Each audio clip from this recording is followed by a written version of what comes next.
Hola amigos, ¿cómo están? Les habla Nathan Pincheira, economista jefe de Finsa, y en esta oportunidad queremos hacer este podcast entre comillas extraordinario, ¿no? Porque nos vamos a referir sobre lo ocurrido con el informe de política monetaria que durante esta mañana presentó el Banco Central, informe que trajo varias novedades, yo diría que la mayoría de ellas esperadas, pero creo que las cosas más destacables no necesariamente están en lo que estaba incluido en el informe, sino más bien podríamos destacar en ese caso lo que no estaba incluido en el informe. Partamos por lo primero, partamos por el escenario macro, por los cambios que realiza, ¿no?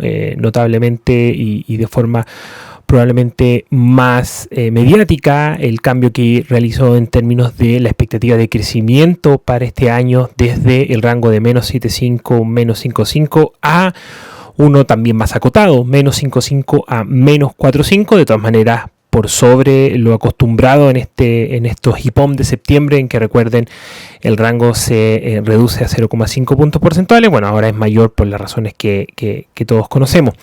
Notable es que, como decía, el mejor escenario que se planteaba en julio es hoy día el rango inferior, ¿no? de esta estimación de crecimiento, y las razones no creo que sean para todos muy sorpresivas. Básicamente lo que hemos tenido durante los últimos datos han sido sorpresas, ¿no? El mercado ha esperado caídas más pronunciadas de las que finalmente se produjeron, diría tanto en junio como en julio. Hay algunas noticias algo más esperanzadoras en términos del desarrollo de la pandemia, ¿no? No solamente en términos de una solución algo más permanente, como sería una vacuna o varias vacunas, ¿no? Sino en términos de cómo se puede lidiar con esto en términos de los sistemas sanitarios y de salud, no solamente de Chile, sino más bien del mundo entero.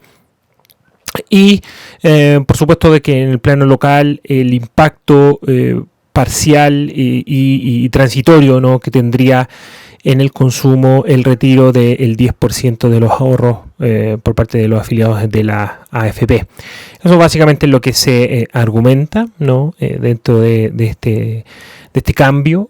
Probablemente también haya un efecto importante, ¿no? en términos de inversión, aunque de todas maneras va a ser negativa para este año, pero menos negativa de lo que se planteaba anteriormente, producto también de lo anunciado por parte del gobierno de algunos programas de infraestructura e inversión pública.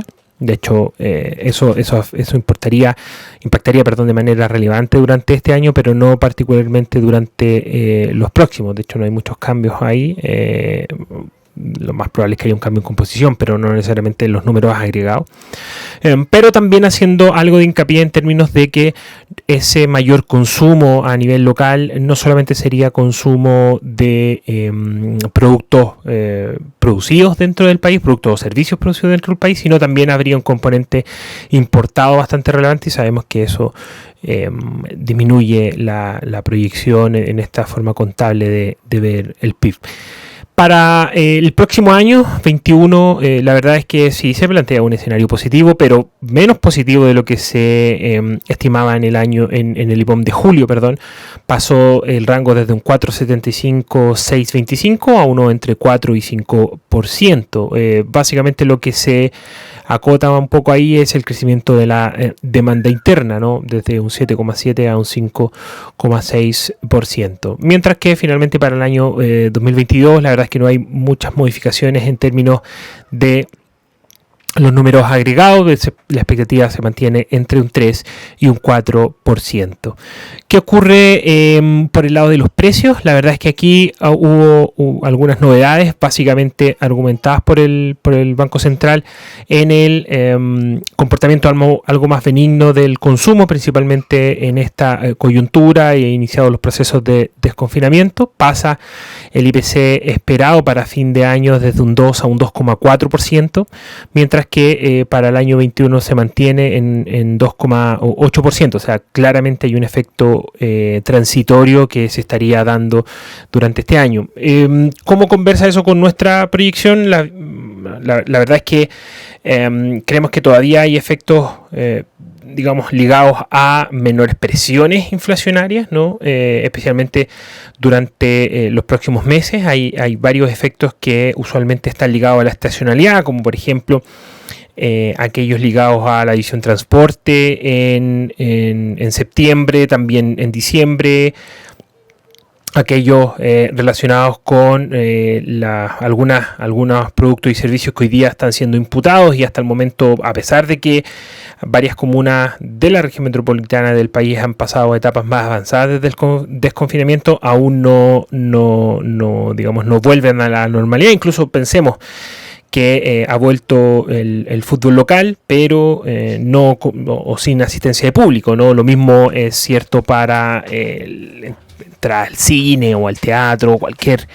tipo de servicios que en general requieran de una interacción de personal cercana, ¿no? Todo eso todavía sigue suspendido, por lo tanto, no vemos muchas presiones por ese lado que pudiesen despertar durante los próximos meses. Sí entendemos, por supuesto, que va a haber ahora ya no una presión hacia abajo en términos del precio de los combustibles, sino más bien eso podría revertirse a la luz de los mayores precios que han evidenciado el crudo a nivel internacional, pero de alguna forma eso ya lo teníamos parcialmente incorporado. La verdad es que tampoco es una diferencia tan gravitante en términos de lo que tenemos, lo que tenemos nosotros y lo que acaba de mencionar el Banco Central. De todas maneras, el mercado estaba mucho menos inflacionario que, de hecho, nosotros mismos, por supuesto también que el Banco Central ha convergido en algo, ¿no?, a nuestra estimación, y creemos que durante los próximos meses va a migrar o va a estar rondando